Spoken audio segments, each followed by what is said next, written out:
شاہ تار پر ہر آن رحمت کی نظر رکھنا، شاہ تار پر ہر آن رحمت کی نظر رکھنا، کرے دن رات یہ سنت کی خدمت یا رسول اللہ۔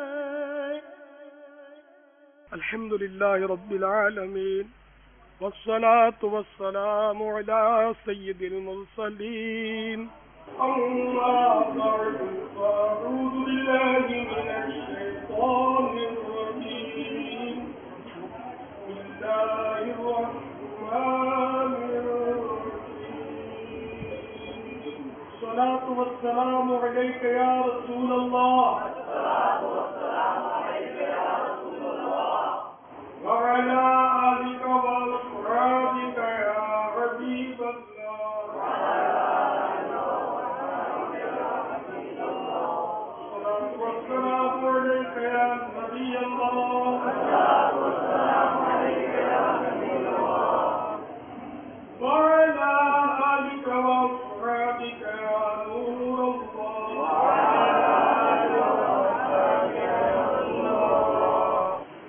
اللہ کے رسول مقبول بی بی آمینہ کے گلشن کے محب کے پھول اور جب حضرت رسول اللہ تعالی علیہ وسلم رضی اللہ تعالی عنہ کا فرمانے گرامی ہے، مجھ پر درود شریف کرو، اللہ تعالیٰ تم پر رحمت بھیجے گا۔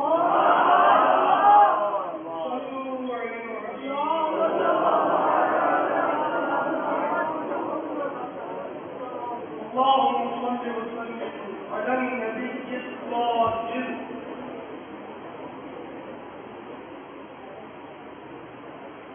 مجھے کیا پیار کرتا ہے بھائیوں، ابھی میں نے دوسرے بات پڑھا، اللهم صل وسلم على النبي الطاهر،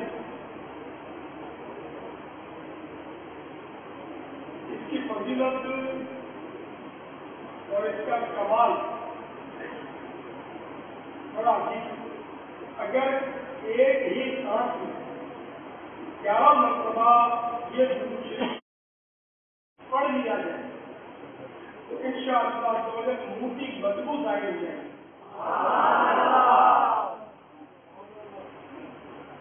ایک ہی سانس میں پڑھنے کا طریقہ یہ ہے کہ پہلے آہستہ آہستہ سانس پھیپھڑے میں جمع کریں، سانس لیتے جائے یہاں تک کہ آپ سانس مزید لینے کی گنجائش نہ رہے۔ اب آپ یہ درود شریف پڑھنا شروع کریں، سانس چھوڑے دیں، ایک سانس میں 11 مرتبہ درود شریف پڑھ لیں، اگر منہ میں بدبو ہوئی تو انشاءاللہ اس کی برکت سے دور۔ اس میں مجھے پیار کرتا ہے بھائیوں، ایک تو منہ کی بدبو دور کرنے کا یہ بدنی علاج ابھی آپ نے سنا، اور دوسرا طبی علاج یہ ہے کہ اگر منہ میں کوئی رسولہ چیز کھائی ہو، کچی پیاز کا لہسن وغیرہ، تو کچا دھنیا چبائیے، انشاءاللہ بدبو منہ کی دور ہو جائے گی۔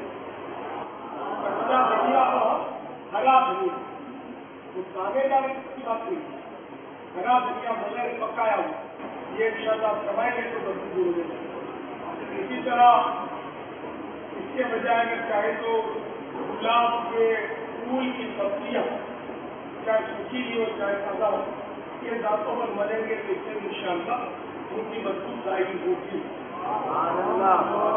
یہ ذہن میں رکھ لیجیے کہ منہ میں بدبو ہوتے ہوئے مسجد کے اندر داخل ہونا یہ احترام ہے، اس سے لوگوں کو بھی تکلیف ہوتی ہے اور فرشتوں کو بھی تکلیف ہوتی ہے۔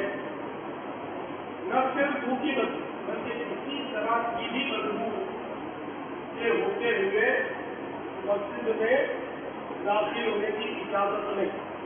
مسجد میں بدبو لے جانا حرام. نیز بدبو والے شخص کا داخل ہونا بھی حرام. مسجد میں کسی طریقے سے خلال بھی نہ کرے. آنے کا خلال کرتے مسجد کے اندر یہ فنائے مسجد ہوتی ہے.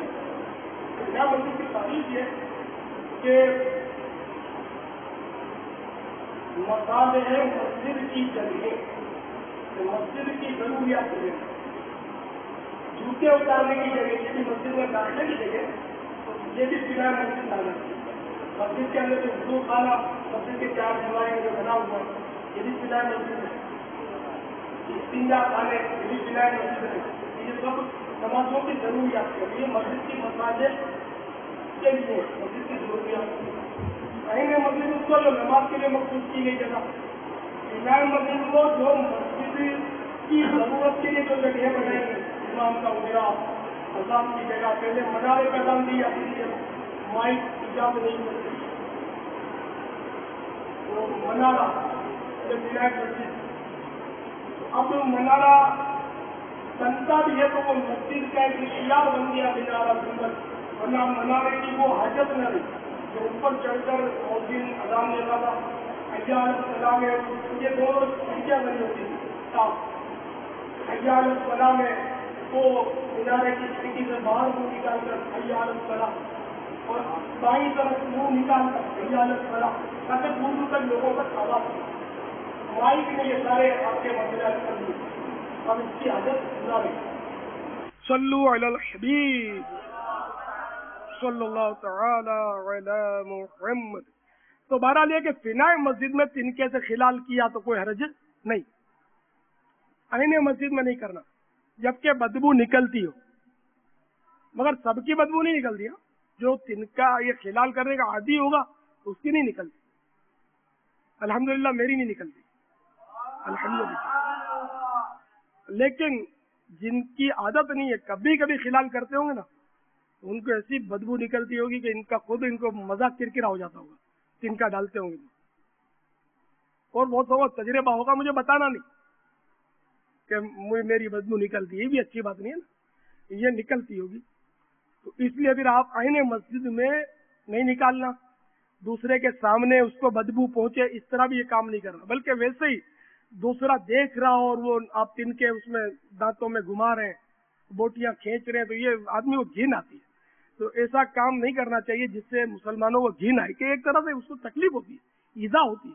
بولتا نہیں ہے لیکن ظاہر ہے کہ پریشانی ہوتی ہے، آپ کو بھی ہوگی. اب آپ کے سامنے کوئی بیٹھا ہے اور یہ تنکے سے وہ نکال رہا ہے، پھر وہ ریشہ اٹھاتا ہے، پھر ملتا ہے، پھر وہ پھینکتا ہے، تو آپ کو کیسا عجیب سا لگے گا. یا ناک میں انگلی گھما رہا ہے، یا کان کے اندر انگلی گھمائے جا رہا ہے، یا بدن کا میل اکھیڑ کر باتوں کی عادت ہے، میل اکھیڑیں گے کھجا کر پھر یوں دیکھیں گے سب کے سامنے. کتنی مطلب توبہ، تو کتنی مطلب متلی آتی ہے آدمی کو، کراہیت ہوتی ہے. تو ایسی کوئی حرکت لوگوں کے سامنے نہ کی جائے. یہ بھی بہت کام کیا آپ کو مدنی پھول دے رہا ہوں میں. اس سے آپ کا وقار جو ہے نا یہ بحال رہے گا، آپ کا امیج قائم رہے گا. اگر عوام کے سامنے آپ اس طرح کریں گے نا، لوگ آپ سے دور بھاگیں گے، پھر آپ کی اچھی اچھی باتیں بھی سننا پسند نہیں کرے گا. گندا آدمی ہے. اس بیوقوف کو اتنا پتا نہیں کہ سب کے سامنے ناک میں گھماتا ہے انگلیاں اور نکال کے دیکھتا ہے، کان کا میل نکال کے سب کے سامنے دیکھتا ہے. بلکہ نکالنا بھی نہیں چاہیے. مجبوری ہے، کبھی خارش اٹھتی ہے تو تھوڑا بہت وہ ایک دم خارش کر لی مجبوراً تو ٹھیک ہے، لیکن انگلی کو دیکھے نہیں کم از کم. اور اگر زیادہ مجبوری ہے تو کان اندر کا کھجائیں بھی نہیں، کہ خالی کان میں انگلی گھمائیں گے تو بھی تکلیف ہوتی ہے. اور پھر یہ کہ وہ انگلی میں بدبو ہو جاتی ہے، یہ تو بالکل سبھی کو تجربہ ہوگا. تو اس لیے ایسی حرکت مسجد عین مسجد میں نہ کی جائے. نیز لوگوں کے سامنے بھی ایسی ہر چیز اب میں بتاؤں ہی ضروری نہیں ہے، ایسی کوئی بھی ملتی جلتی حرکت ہو وہ نہ کی جائے. بعض لوگوں کی عادت ہوتی ہے کہ پردے کی جگہ کھجاتے ہیں سب کے سامنے. کتنی بری عادت ہے. توبہ استغفر اللہ. آگے پیچھے کہیں بھی نہیں، سب کے سامنے نہیں. کھجلی اگر ہو بھی رہی ہے تو احتیاط. ہاں سخت مجبور ہے وہ معذور ہے، کہ اس کو بہت اضطراب ہے، بے چینی ہے. انما الاعمال بالنیات. تو خامخواہ لوگوں کے سامنے کھجا رہا ہے، معاذ اللہ، تو یہ نہیں تھی.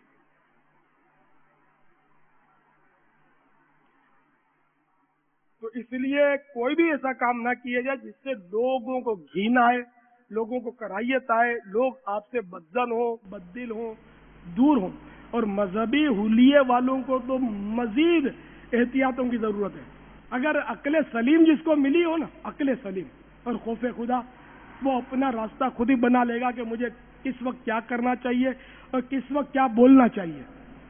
ہمیں تو واقعی بڑا آزمائش ہے کہ یہ نہیں سمجھ آتی کہ کس وقت کیا بولنا چاہیے، نہ یہ پتہ چلتا ہے کہ کس وقت کیا کرنا چاہیے. جو ہماری موٹی عقل میں آتا ہے وہ کر گزرتے ہیں، جو ہماری بے تکی سمجھ میں آتا ہے وہ بول پڑتے ہیں. وہ کہا گیا ہے کہ منافق کا دل اس کی زبان کے پیچھے ہوتا ہے. تو اس لیے جب اس کے منہ کوئی بھی اس کی سمجھ میں بات آتی ہے، دل کی طرف رجوع کرتا ہی نہیں، وہ بول پڑتا ہے. اور مومن کا دل زبان سے آگے ہوتا ہے. یہ مثال دی گئی زبان کے آگے کہ اس کو جب بولنا ہوتا ہے تو یہ اس کی بات پہلے دل سے گزرتی ہے، اور دل اگر اس کو اجازت نہیں دیتا پھر بولتا نہیں ہے. تو کاش ہماری زبان جو ہے وہ دل کے پیچھے پیچھے رہے، کہ دل بارہا صحیح رہنمائی کر جاتا ہے مگر ہم اس کی طرف توجہ نہیں دیتے، ضمیر کی بات مانتے نہیں اور بس بول پڑتے. اللہ تعالیٰ توفیق خیر عطا فرمائے. صلو علی الحبیب صلی اللہ تعالی علی محمد. تو بہرحال معتکف فنائے مسجد میں بھی اتنی دور دانتوں کا خلال کرے کہ بدبو اصل مسجد میں داخل نہ ہو.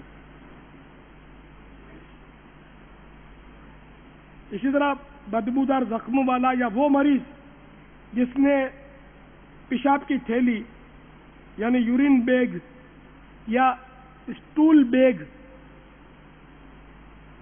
بیگ یعنی کہ جس بڑا استنجا بعض بیچارے مریض سے ہوتے ہیں، خصوصاً کینسر والوں کو دیکھا ہے میں نے کہ ان کا وہ استنجا بڑے استنجا کی جگہ جو ہے اس سے اس کو استنجا آتا نہیں ہے. تو یہ لاسٹ مومنٹ پر جب یہ یعنی کہ آخری اسٹیج پر مریض آ جاتا ہے تو اس کے معدے میں سوراخ کر کے وہ تھیلی لگا دیتے ہیں، اس میں اس کا وہ مواد جو ہے اس میں جمع ہوتا ہے. تو یورین بیگ لگایا ہوا آدمی بھی اور اسٹول بیگ لگایا ہوا شخص بھی مسجد کے اندر داخل ہونے کی اس کو شرعاً اجازت نہیں. یورین بیگ لگا کر کافی مسجد میں آ جاتے ہوں گے، نمازیں بھی پڑھتے ہوں گے بیچارے مسجدوں میں، بھلے بدبو نہ آتی ہو، اس نے پیک رکھا لیکن وہ نجاست تو باہر آ چکی نا. نجاست کو کسی چیز میں چھپا کر بھی نہیں لا سکتے نا مسجد میں، تو یہ چھپی ہوئی ہے تھیلی میں، تو یہ نہیں لا سکتے. اس کو لا سکتے تو پیمپر باندھ کر پھر بچے کو بھی لانے کی اجازت دینی پڑے گی. تو یہ میرے ہاتھ میں اجازت دینا نہ دینا میرا کام نہیں ہے. میں تو حکم شریعت آپ کو بتا سکتا ہوں جو میں نے علماء کی جوتیوں کے صدقے میں سیکھا یا اعلیٰ حضرت رضی اللہ تعالیٰ عنہ کے فیضان سے حاصل ہوا. صلو علی الحبیب.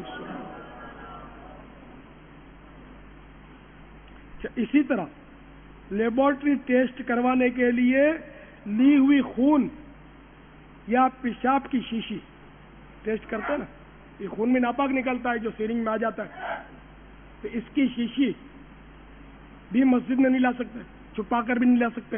ذرا یورین ٹیسٹ کرانے کے لیے، پیشاب ٹیسٹ کرانے کے لیے شیشی میں ڈالا، یہ بھی مسجد کے اندر نہیں لا سکتے.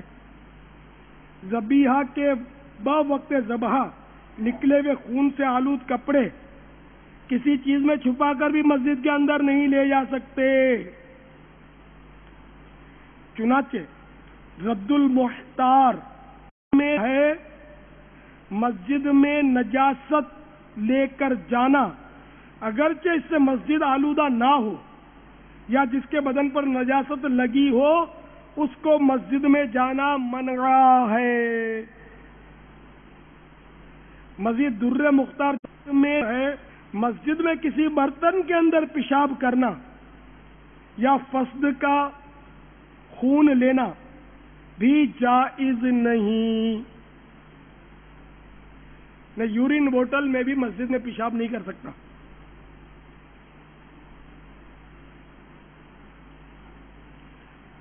تو یہاں بقرعید میں تھوڑا آزمائش ہو جائے گی سمجھایا ہوا تو ہے پہلے بھی میں نے کہ بقرعید میں جو قربانی کھالیں اکٹھی کرتے ہیں وہ اول تو اپنے ساتھ دھلے ہوئے پاک صاف کپڑے رکھیں اور نماز کے اوقات میں وہ کپڑے کھال کا اگر کوئی اثر ہے اس پر خون کا اثر ہے ناپاک لگا ہوا ہے بدبو ہے جو کچھ ہے تو اس کو بدل کر صاف ستھرے کپڑے پہنے اگر بدن میں بدبو آ گئی ہے تو غسل کر لیں دھو لیں جس طرح بھی بدبو زائل کر دیں عطر مل لیں اور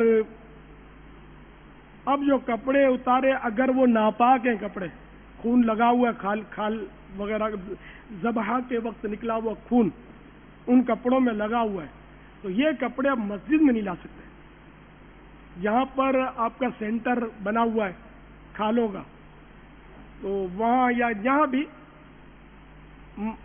امام صاحب کے مکتب میں مثلا جبکہ مسجد سے گزرنا نہ پڑے اس کو لے کر تو وہاں اس کو رکھ دیں وضو خانے پر کہیں رکھ دیں استنجا خانے میں کہیں رکھ دیں ایسی ترکیب سے کہ کوئی چرا بھی نہ لے جائے اور پھر مسجد کے اندر داخل ہو بدن بھی پاک ہو کپڑے بھی پاک ہو بدبو بھی نہ آتی ہو تو یہ سب کریں گے تو ثواب ملے گا نہیں کریں گے تو اگر بدبو آئے گی تو گناہ ملے گا اور ناپاکی لے جانا بھی شریعت میں اس کی بھی اجازت نہیں ناپاک کپڑے خون آلود پہن کر یا نجاست آلود کپڑے پہن کر بھی مسجد میں جانے کی اجازت نہیں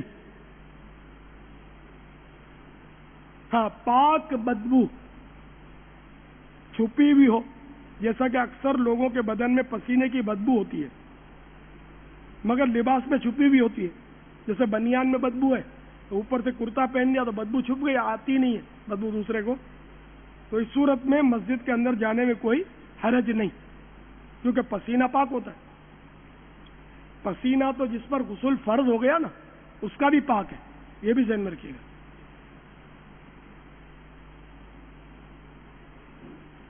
اسی طرح اگر رومال میں پسینے کی بدبو ہے تو مسجد کے اندر نہ نکالے کہ بدبو پھیلے گی جیب ہی میں رہنے دے اگر امامہ یا ٹوپی اتارنے سے پسینے میل کچل وغیرہ کی بدبو آتی ہے تو مسجد میں نہ اتارے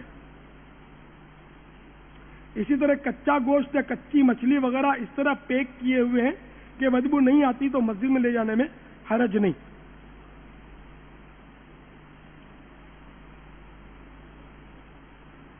چنانچہ اس کی مثال دیتے ہوئے مفسر شہیر حکیم الامت حضرت مفتی احمد یار خان علیہ رحمت الحنان فرماتے ہیں ہاں اگر کسی صورت سے مٹی کے تیل کی بدبو اڑا دی جائے یا اس طرح لیمپ وغیرہ میں بند کیا جائے کہ اس کی بدبو ظاہر نہ ہو تو مسجد میں جائز ہے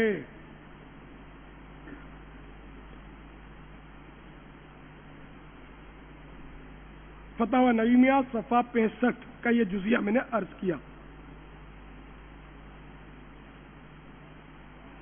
ہر مسلمان کو اپنے منہ بدن رومال لباس اور جوتی چپل وغیرہ پر غور کرتے رہنا چاہیے کہ اس میں کہیں سے بدبو تو نہیں آ رہی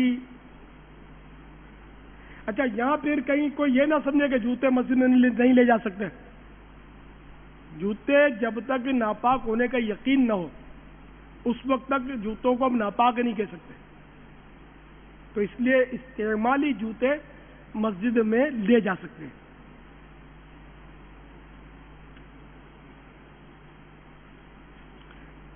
ایسا میلا کچیلا لباس پہن کر بھی مسجد میں نہ آئیں جس سے لوگوں کو گھن آئے افسوس دنیاوی افسروں وغیرہ کے پاس تو عمدہ لباس پہن کر جائیں اور اپنے پیارے پیارے پروردگار عز و جل کے دربار میں حاضری کے وقت نفاست کا کوئی اہتمام نہ کریں مسجد میں آتے وقت انسان کم از کم وہ لباس تو پہنے جو دعوتوں میں پہن کر جاتا ہے مگر اس بات کا خیال رکھیے کہ لباس شریعت و سنت کے مطابق ہو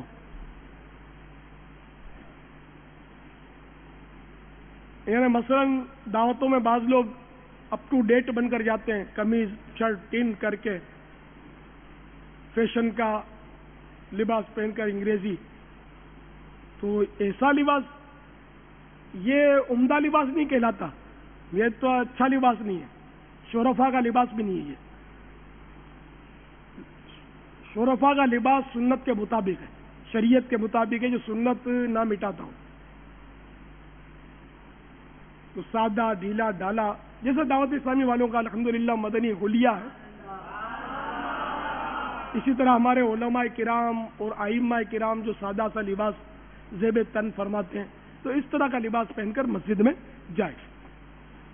ظاہر ہے ہمارے امام صاحبان پینٹ شرٹ پہن کر تو مسجد میں امامت نہیں فرماتے، سادہ لباس زیب تن فرماتے ہیں.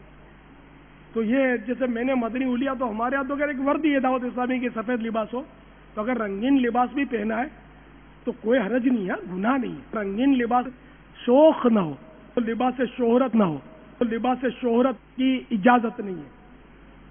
ایسا لباس پہننا یا ایسا حلیہ بنانا کہ لوگ انگلی اٹھائیں، یہ جائز نہیں ہے، یہ لباس شہرت کہلاتا ہے. اور ایک روایت کے مطابق لباس شہرت میں قیامت کے دن آگ لگا دی جائے گی، اس کے جسم پہ ہوگا وہ اور اس میں آگ لگا دی جائے گی لباس شہرت میں. تو آج کل لباس شہرت بھی لوگ پہنتے ہی ہیں.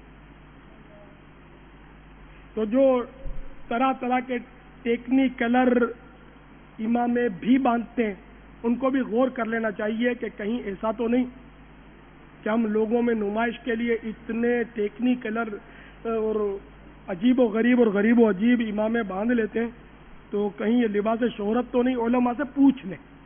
میں لباس شہرت کا حکم نہیں لگاتا کسی فرد پر یا کسی شخص پر. میں ایک شرعی مسئلہ جو میں نے فتاوی رضویہ شریف میں پڑھا ہے کہ ایسا لباس یا ایسا حلیہ بنانا کہ جس پر لوگ انگلی اٹھائیں، یہ لباس شہرت ہے. تو زرق برق امامہ یا زرق برق لباس پردہ اسکرین پر آنے کے لیے پہننا، پردہ اسکرین پر آنے کے لیے لوگ مجھے دیکھیں، پفنگ کی جاتی ہے پردہ اسکرین پر. تو بہرحال یہ کہ اپنی نیتوں پر غور کر لے گا، اللہ کے لیے کر رہا ہے یا کیوں کر رہا ہے، کیسے کر رہا ہے، کائے کو کر رہا ہے. تو بہت نازک معاملہ ہے. اس معاملے میں سچی بات یہ ہے کہ غصہ جلدی آ جاتا ہے، اس لیے کہ اے راست گوئی کیا قہر ہے تو. راست گوئی مانے اے سچی بات کیا قہر ہے تو، اے حق کی تلخی کیا زہر ہے تو. یعنی سچی بات کی تلخی، کڑواہٹ، یہ بھی بہت بڑا زہر ہے. تو اگر کسی کو اپنے یوں بولے نا تو وہ پھر اس کو غصہ آ جائے گا. اس لیے آپ دیکھ لینا، کسی کو سمجھانا بھی ہو تو اپنا وزن دیکھ لینا، مجھے داؤ پر مت لگا دینا کہ الیاس نے یوں بولا تھا، کیونکہ پوری بات آپ سمجھا نہیں سکو گے اور غلط فہمی پیدا ہوگی. میں نے نہ کسی کا نام لیا، نہ کسی کی طرف انڈائریکٹ بھی اشارہ کیا، جنرل بات کی کہ آج کل یہ عام ہو گیا. یہ بھی ایک طرح کا بس وہ فیشن ہی نکل پڑا ہے، طرح طرح طرح طرح کے مطلب ٹیکنیکل لباس چل پڑے. یہ اب بڑا مزہ جو ہے وہ کرکرا ہو رہا ہے، حالانکہ شعر وہی پڑھنا ہے. تیری سادگی پہ لاکھوں، تیری عاجزی پہ لاکھوں، ہو سلام عاجزانہ مدنی مدینے والے. چلو اب میرا شعر تو نہ پڑھے، ہو سکتا ہے یہ عطار کا شعر ہے، لیکن وہ سرکار کی سادگی تو مسلم ہے نا. اس میں بے شمار شعر ملیں گے جس میں سرکار کی سادگی کا ذکر خیر ہے، سادگی کا تو انکار ہے ہی نہیں. تو کاش عملی طور پر بھی ہم سب کو سادگی نصیب ہو جائے. آپ سب کے صدقے مجھے بھی سادگی نصیب ہو جائے. صلو علی الحبیب صلی اللہ تعالی علی محمد. تو لوگوں کو دکھانے کے لیے کیا مطلب ہے کہ وہ ٹپ ٹاپ کرنی ہوگی. مجھے بھی بعض ایسے ٹپ ٹاپ کے ذہن کے ساتھ میں نے کوشش کی شروع میں، یوں ہونا چاہیے، اوں ہونا چاہیے، یوں امامہ کرو تو اوں امامہ کرو. یہ میرے کو تو آ گیا، غصہ آ گیا. میں نے پھر وہ بعضوں کا تو یوں کر دیا، تم کو پڑھتا کھاتا ہے تو میں تو یوں کروں گا، تم بولو کہ یوں کرو نہ اوں کرو نہ، یہ اپنے سے نہیں ہو سکے گا. اب مجھے ویسے ہی لاکھوں یا ہزاروں اس وقت بھی تو دیکھ ہی رہے ہوتے ہیں نا. میں صحرائے مدینہ میں لاکھوں لاکھ کے اجتماعات میں بولتا ہی ہوں نا، بولتا رہا ہوں الحمدللہ. اور مجھے براہ راست بغیر کسی اسکرین کے، بغیر کسی کانچ یا گلاس کی آڑ کے دیکھا ہی ہے نا. آپ میں سے بہتوں نے دیکھا ہوگا اس وقت کوئی ٹپ ٹاپ کا مشورہ نہیں. اب یہ پردے اسکرین میں کیا مطلب ہے کہ ایسی ہے کہ اب جو ٹی وی چینل دیکھتے ہیں یا پردے اسکرین پر دیکھتے ہیں, مجھے پتا ہو کس طرح دیکھتے ہیں. یہ بیٹھے پھر بولے اے ادھر آ تو دیکھ دو یہ کیسا سین ہے. اچھا پھر کھانا کھاتے ہوئے دیکھ رہے ہیں, پھر کھا رہے ہیں, بوٹیاں نوچ رہے ہیں, تو اچھا خاصا سین تو گزر گیا, یہ اس کو دیکھنا چاہیے تھا. اچھا پھر کیا, وہ باتیں کر رہے ہیں کر کے وہ دیکھ رہے ہیں, چلتے پھرتے دیکھ رہے ہیں, مطالعہ کر رہے ہیں, تو ایک نظر وہاں بھی ڈال دی. تو ٹی وی چینل والے تو عام طور پہ اس طرح دیکھتے ہیں. اب ان لوگوں کی جو بیچارے توجہ سے دیکھنے والوں کی تعداد بہت تھوڑی ہوگی, یہ میرے تجربات ہیں اس لیے کر رہا ہوں. اگر یہ ٹی وی چینل دیکھنے کے تجربات نہیں ہے, لیکن بہرحال دنیا تو دیکھی ہے نا میں نے. تو اس طرح دیکھنے والوں کا اتنا لحاظ کہ یوں امامہ باندھو تو یوں چادر ڈالو تو یوں لباس پہنو تو یوں کرو تو اوں کرو, تو اپنے سے نہیں ہوتا. جیسے عوام کے سامنے ویسے پردے اسکرین کے سامنے ٹھیک.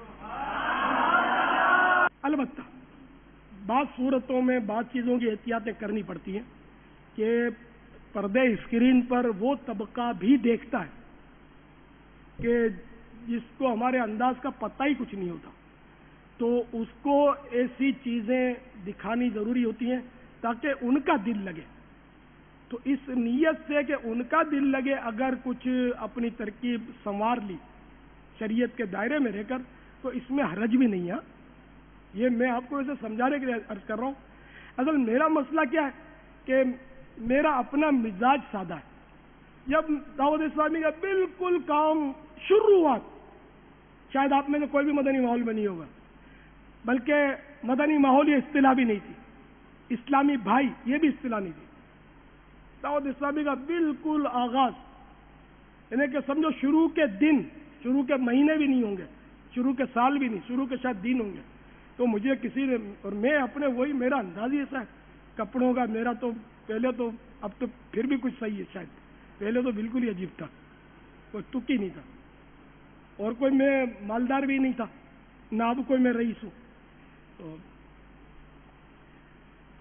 تمہارا جیسے میرے کپڑے ہوتے تھے میں بیان کرتا تھا, نہ سفید کپڑے کا بھی اس وقت ذہن نہیں تھا, وہی رنگین شاہ, تو رنگین کپڑے پہن کر اور جس طرح بھی میں بیان کرتا تھا.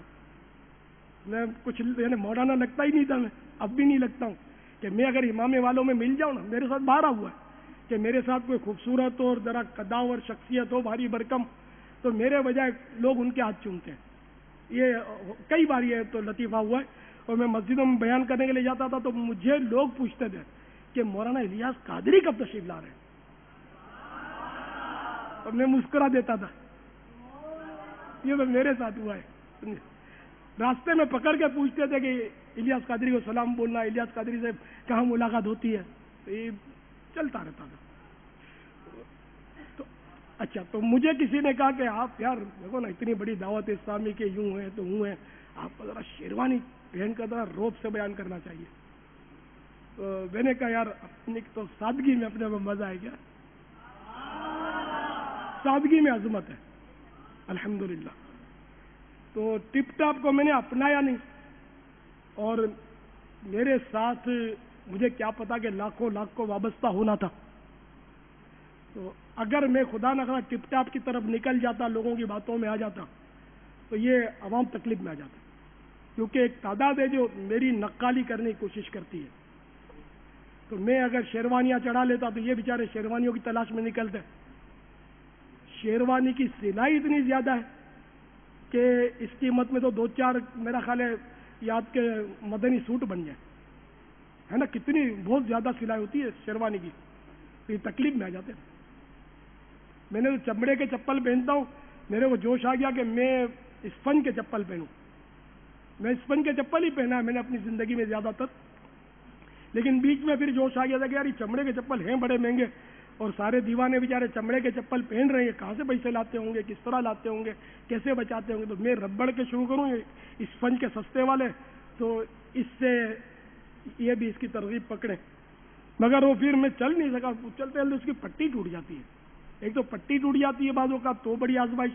دوسرے کہ اگر گندے پانی میں پاؤں پڑا تو اس چپل کے اندر سے وہ پٹی کی جگہ سے پانی اوپر آ جاتا ہے, بعضوں کا اکثر آ جاتا ہے.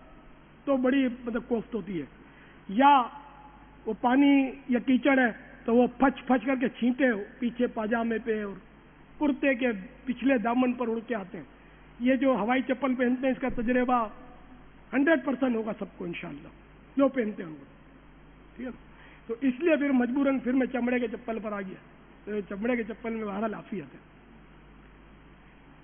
تو جس کے پیچھے 4 آدمی ہو نا اس کو یہ سوچنا چاہیے کہ ہمدردی کرنی چاہیے کہ میرے کو جو لوگ محبت کرتے ہیں، میری نقالی کوشش کرتے ہیں، تو ان کے لیے زیادہ سے زیادہ آسانیاں مہیا کرے، مشکلات کھڑی نہ کرے، ان کو خرچوں میں نہ اتارے. اب دعوت اسلامی میں تو غریبوں کی تعداد زیادہ ہے، 99.9 غریب ہی غریب، غریب ہی غریب، غریب ہی غریب. اربوں پتی خربوں پتی تھوڑی اعتکاف کریں گے یا آپ کے درمیان آ کے بیٹھیں گے. بڑا مشکل، بہت مشکل. ٹی وی چینل پر بھی سن لیں تو ان کی مہربانی ہے، ان کو اتنا ٹائم نہ ہوتا ہے، وہ پیسے گننے سے فرصت نہیں پاتے بیچارے. اور میں عجیب و غریب آدمی ہوں، ان کا جب دیکھو رد کرتا رہتا ہوں مالداروں کا، تو آپ سنتے ہی رہتے ہوں گے. کیونکہ مطلب میرا مزاج جو ہے نا عجیب و غریب، پیسوں کا جذبہ نہیں ہے کہ مجھے کوئی لاکھوں روپے کروڑوں روپے تحفے میں دے دے. الحمدللہ تو ضرورت بھی نہیں ہے میری، میرے کام ہوتے رہتے ہیں. میں تو ویسے خود اتنا مالدار ہوں کہ میرے کام رکتے نہیں. الحمدللہ میں بڑا امیر و کبیر ہوں، شاہ دوسرا کا اسیر ہوں، در مصطفیٰ کا فقیر ہوں، در مصطفیٰ کا فقیر ہوں. میرا رفعتوں پہ نصیب ہے، میرے گرد لب ہے نبی نبی. صلی اللہ تعالی علیہ وآلہ وسلم. صلو علی الحبیب. الحمدللہ رب العالمین والصلاة والسلام علی سید المرسلین.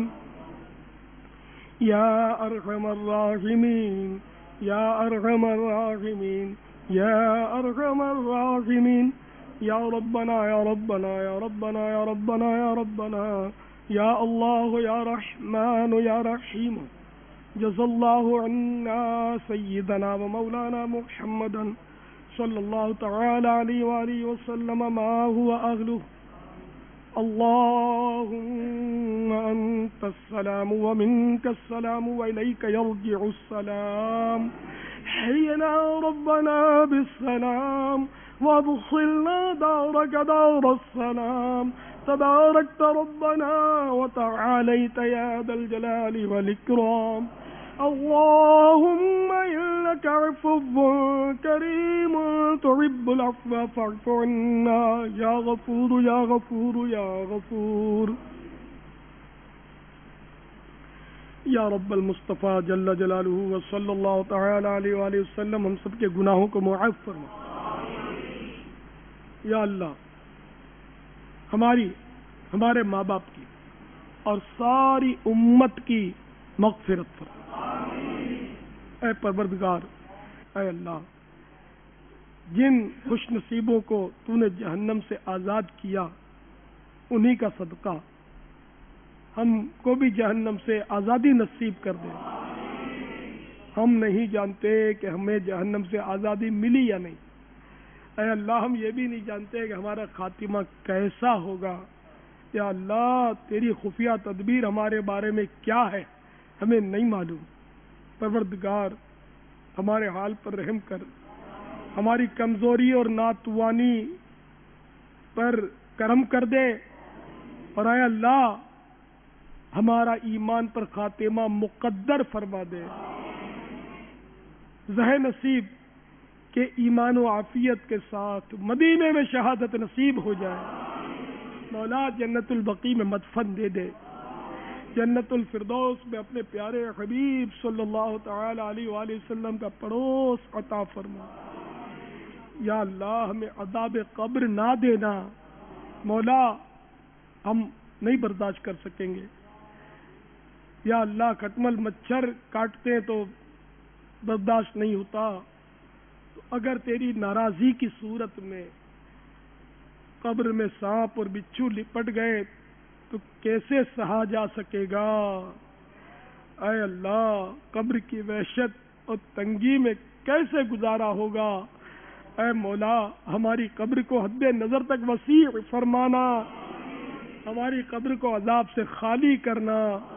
الہ العالمین، ہماری قبر میں جنت کی کھڑکی کھلی رہے، جنت کا بچھونا بچھے، جنت کا لباس ملے۔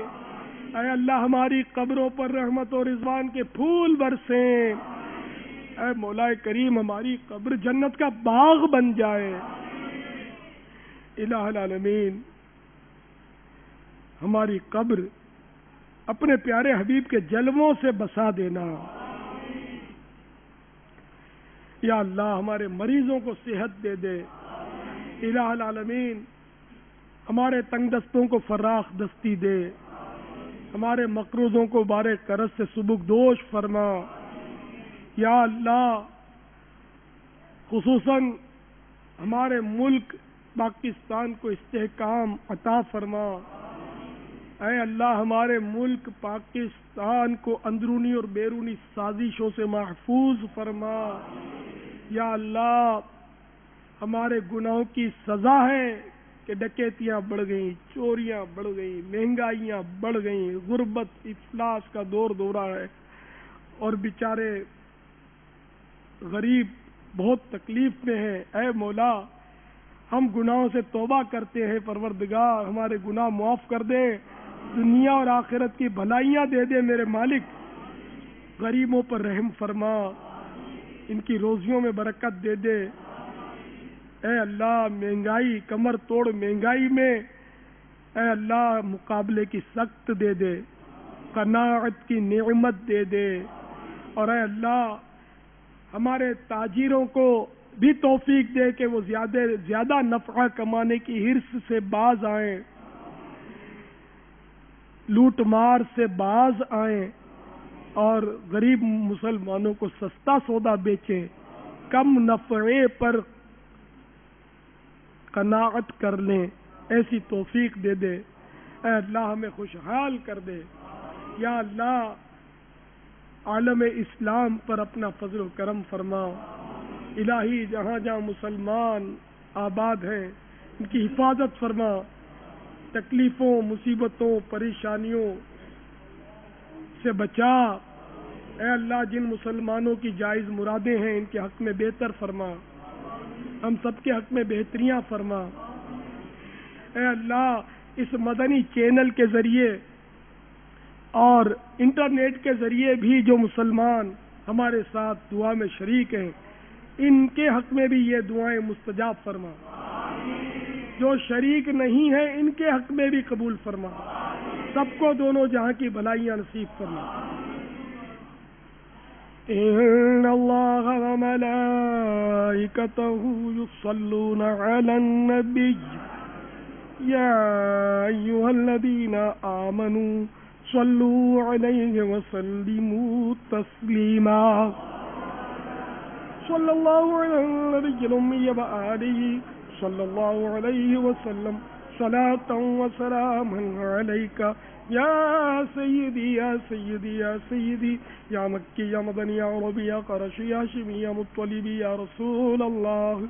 سبحان ربک رب العزة عما یصفون وسلام علی المرسلین والحمد للہ رب العالمین۔ لا الہ الا اللہ محمد رسول اللہ صلی اللہ تعالی علیہ وآلہ وسلم۔ شاہ تار پر ہے آن رحمت کی نظر رکھنا، شاہ تار پر ہے آن رحمت کی نظر رکھنا، کرے دن رات یہ سنت کی خدمت یا رسول